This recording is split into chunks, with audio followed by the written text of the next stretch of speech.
Hi everyone, welcome back to my channel. I hope you're all doing well. The first spread I'm making today is for my reading journal, and this is my reading wrap up, my reading log for January. I actually read everything on my TBR for this month. So the first thing that I read was a manga called Flip Flip Slowly, and I actually had an arc of it from NetGalley and Kodansha. It's an age gap BL manga about these two guys. One of them, the younger one, is a librarian, and the older one, he's like a businessman of some sort, but he keeps coming into the library, and so the librarian, he notices him, and they just kind of accidentally form a friendship. And the librarian, he really likes this older man. The older man's like, listen kid, like you don't want to like me. I think the age gap was 23 and 34, so like kind of big.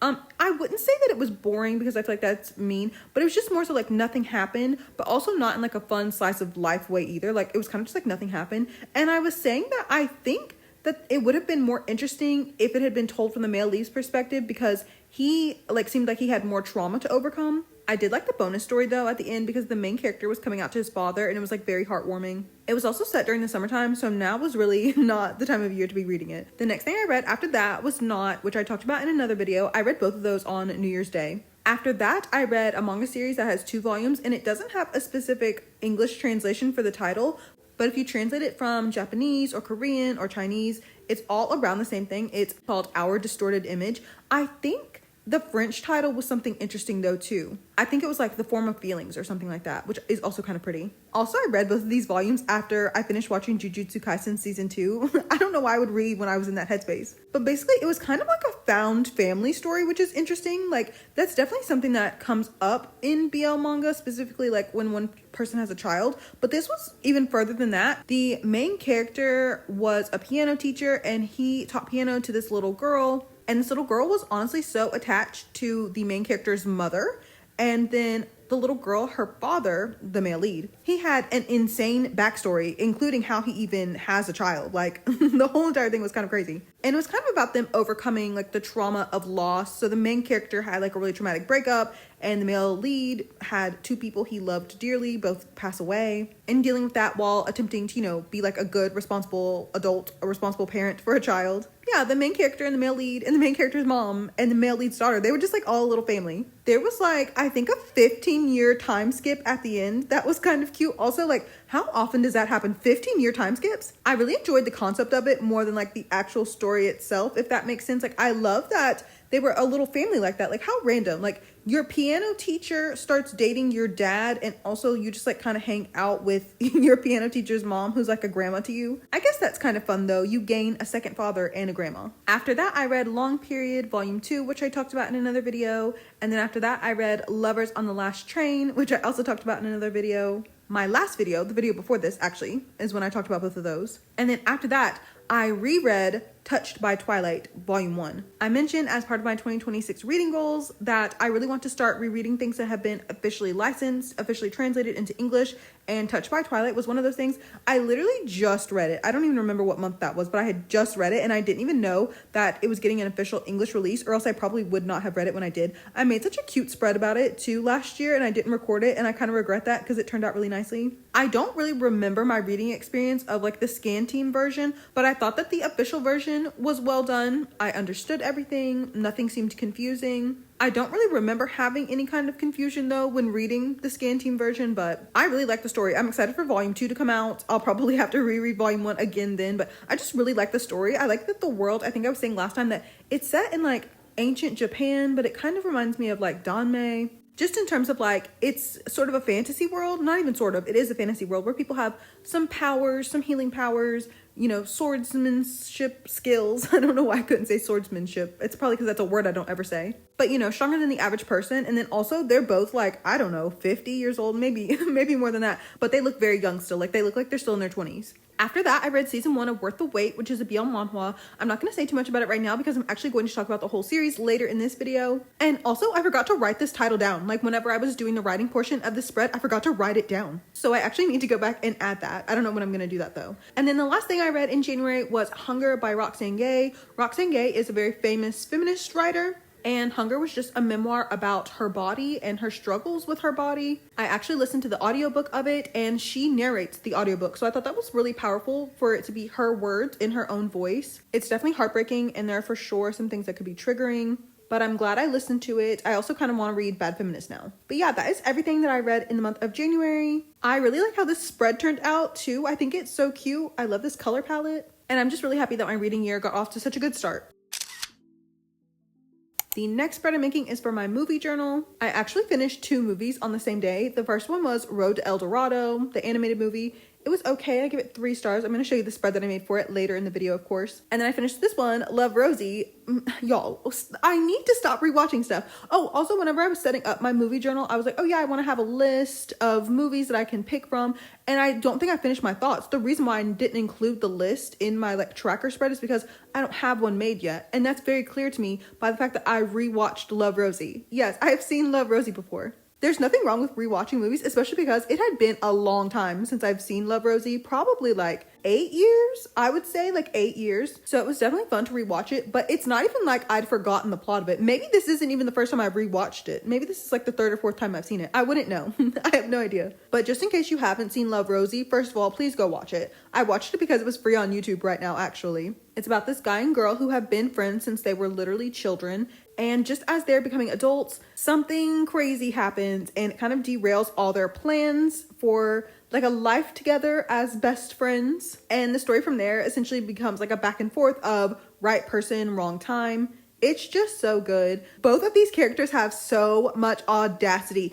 The concept of like taking a girl out and spending the whole night out with her and then coming back home in the morning to a girlfriend. No, you're not going to do that. And then also going to someone's wedding as their best man, quote, best man, and then giving a whole speech about how you love someone and then going, haha, but like a brother. No, you're not going to do that. Like you're rooting for them, but they were both being kind of despicable at times. Actually, Sam Claflin's character, he says something so mean to Lily Collins' character, Rosie. Something so mean. I'm like, I don't even know how she could forgive him after that. This is honestly such a good movie for Valentine's Day if you don't have your Valentine's Day rom-com picked out yet. Also, many moons ago in another life, I was the girl best friend. I know y'all are like, Sheree, what? I'm sorry to drop that sort of lore. Yeah, granted, it was not to this extent. Oh my gosh, these people are crazy. But I know you're like, Sheree, you literally despise men. I'm like, girl, I hear you. I know. But this was when I was a teenager. It was just like the scene where they're at the dinner party. I don't want to do any spoilers, but the scene where they're at the dinner party and Rosie's like, tell me what? Tell me what? Oh, I've had that experience before too. Like, why can't you tell me this very important thing from your own mouth? What is it? For me, I must have been like about like 14 and I was in gym class with this guy. I really can't even say best friend. Best friend's kind of crazy. He was a friend. Best friend's crazy. But I was with him and one of our mutual friends and he was like, you know, tell her. And I was like, tell me what? And also like, why can't you tell me? Like, why could he not tell me from his own mouth? Like, what is it? And our mutual friend was like, he and his girlfriend kissed. And I was like, oh, like, is that it? Like, he wouldn't tell me that. Y'all, it doesn't even end there. Then when I was in high school, he started dating this girl and none of my friends really liked her. I don't know. They knew her more than I knew her. I didn't know her at all. And so I was in like a years-long silent feud with this girl for no reason. And you know what? One day we became friends. Yeah, y'all, it was just like the end of Legally Blonde. We became friends. And I remember him being like, that's so funny or like so crazy that y'all are friends. Like, but why? Why is that so weird? Because we're actually kind of similar. We like similar things. And I remember like even long after he'd stopped dating her, there was this one day where we used to like walk. Oh my gosh, y'all, when we were in 9th grade, we used to walk to our classes together. He didn't walk me to my class, but we walked together. But anyway, I was just thinking about when we were in high school, we had to have been seniors. We used to walk down the stairs at the end of the day together. And I remember one time coming out of my art class and he was like, you look really pretty today, or you look really beautiful today. And he had a girlfriend at that time. Do you think you should be able to say those words to another girl? And I remember too, when we were like, again, around like 14, 15, I used to never wear my glasses because I thought I looked ugly in them, which like, oh my God, I guess I preferred to be blind. But I was kind of rushing to leave my class and I'd forgotten to take them off and he was waiting for me so we could walk to our next class. Or like, we didn't have the same class together, but it was in the same area.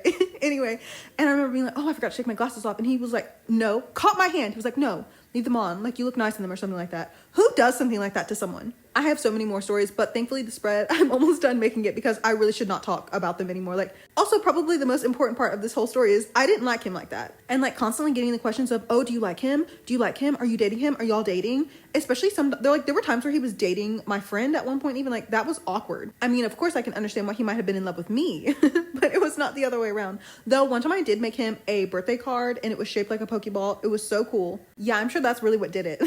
That handmade card was what really made him be like, wow, sheree. Anyway, this spread is finished. The last spread that I'm making in today's video is for my reading journal again, and it's for Worth the Wait. So this is the blmanhwa that I mentioned in my reading wrap up, my reading log spread. Worth the Wait has 2 seasons, and the 2 seasons follow different couples, which is kind of a hit or miss thing for me. I actually didn't even know that it was going to follow 2 couples until I went to look at the second season, because it's explicit and the first season isn't, so there's a different cover even, and I was like, oh, these aren't the main characters from season 1. So despite these being 2 different couples, the plot lines are actually kind of similar, which is crazy. So in the first season, the main character, he has had a crush on his only friend's older brother for like years. Granted, he only met his friend's older brother once, and he's just been keeping this like secret crush to himself all these years. And he decides he wants to go to the same college that his friend's older brother goes to in hopes that maybe he'll bump into him there one day, and he does. And then the rest of the season is about, of course, whether or not they're going to get together. I do think it was written, so interestingly, this is kind of a spoiler, but it's not one of those things where at the very end of the season, there's a confession and like, oh, okay, we're going to get together. I feel like pretty early on, the main character and the male lead, like they sort of understand, well, at least the male lead understands, oh, I think the main character likes me. The main character even kind of confesses, but then instead of happily getting together, the main character's like, but actually I can't date you, which I thought was so interesting. Like you just don't really see that much. I don't know, or at least I don't anyway. And season 2, it's for different reasons, but in season 2, the main character again tells the male lead like, I like you, but I actually can't date you. Like we can't be together. I really liked a lot of things about this series. The first thing being, it was so funny. The way the author draws the main character in season 1 especially, like she just gives them these like over-exaggerated eyes. It was so funny every single time I saw it. I think a lot of BL stories are like rom-coms in general, at least like romances that have some humor elements in them, but this was definitely like a rom-com. Like it was funny. I also loved, I don't even really know how to put this, I loved how like they had such human interactions. Like there's this one scene where in season 1, Heeju, that's the male lead, and Joohyun, that's the main character, they were like lying on the ground, they were lying on the floor, and Heeju just starts playing with Joohyun's hair. It was just so like normal and natural. I really loved that. And also in season 2, the male lead, like he'll just like casually put an arm around the main character's waist. Like that's such a normal human interaction with someone that you're close to, especially romantically. But I feel like I never read that in stories. And also in season 2, there was a scene where the male lead was leaning on a counter, like at a cafe, looking up at the main character. And even that felt very real. You would just have to read it to know what I'm talking about. But I really appreciated that. Like there were multiple moments that I picked out like that I was like, oh, I've never seen this drawn in a BL before or any story. So those were my favorite things about the series. I would say my least favorite thing about the series is that it kind of was like back and forth to like a frustrating degree. I think it would have been even worse if I was reading this weekly. I feel like I say that often with manhwas. Like if I had been reading this weekly, my experience might have been a lot different. I might have been kind of frustrated with it. It's not that there was like any unnecessary drama. It's just maybe kind of more of like a lack of communication, or even if not like a lack of communication, a lack of being like completely 100% honest. But I really liked both couples. I think the vibes of each couple, even though again, they kind of had similar plot lines, like they were different because season 2 is explicit. So that added another layer to their relationship. Also, I really liked the male leads for both stories. Like I liked that they were both outgoing and like people, person people. How do you say that?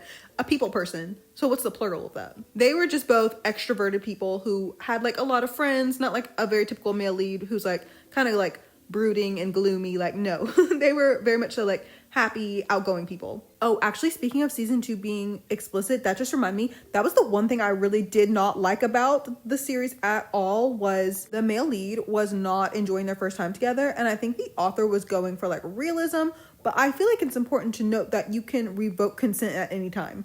But like in the story, the male lead was being like, oh, I can't tell him to stop now. Like I'm the one who started this. It wouldn't be fair. But he was also thinking like, oh, I can't wait for this to be over. It hurts so much. And I was like, oh my God.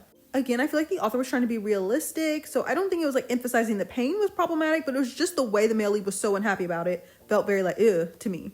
That was the only like major problem I had. I can't believe I almost forgot to say that, but that was the only major problem I had. Like everything else was just like fun and silly. I also liked, I would say, the male lead from season 2 the most out of all the characters. He even had some like friendship drama that he was going through in season 2 that I thought was really interesting. I wish, honestly, I could have read more about that as well. Which probably leads me to my last thing, is that I wish there had been side stories, especially for the characters from season 1. Like, I feel like we did not get to see them much, like barely at all, after season 2 started. So I would have loved some side stories. But if you're interested in a BL manhwa where the character who has the crush is the one who's scared to deepen the relationship, then I would say Worth the Wait is really fun. But now that I'm finished with all these spreads, we can go put them into my digital journals.